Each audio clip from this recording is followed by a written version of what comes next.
The K9 members of the Texas A&M Task Force Urban Search and Rescue were deployed to Kerrville, assisting in the recent floods that have devastated the Texas Hill Country. I spoke with Dr. Deborah Zoran, part of Texas A&M's veterinary emergency team, who shares more about these unsung and brave heroes. The incredible work of working K9s is really brought into full focus here, because in a horrible flooding event like this, where there are so many people that are washed away, and they're washed away into all of the debris that goes with a flooding event. And unfortunately, a lot of times that debris just covers all of the people up in a way that nobody can find them with their eyes. And so the incredible thing that dogs can do is they can detect with their noses very, very, very small amounts of what we call odor, but it's basically the scent of missing people. But along that riverbed, for all of the dangers that go with what that flood brought, right? There's all of the debris, there's all of the walls and canyons that go with this area. So very difficult searching conditions.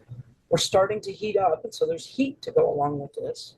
The dogs will oftentimes start and work for anywhere between 10 and 15 miles in a search day.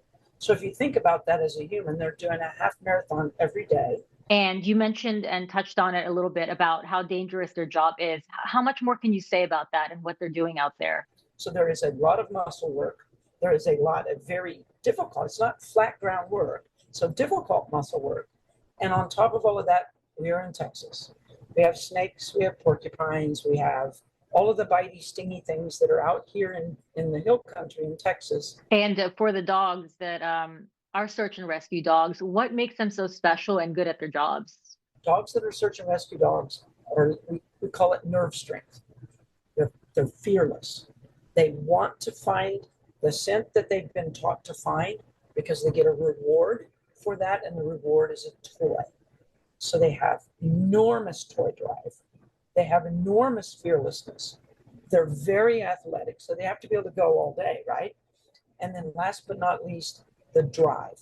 There's no off switch. Any idea how much longer you all will be out there?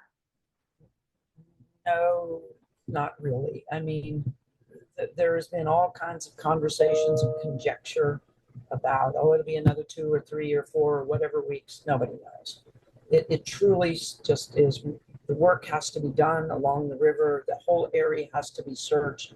And when they find debris piles and there is an alert, then it takes time to delayer it.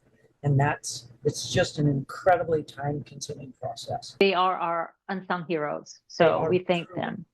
Truly.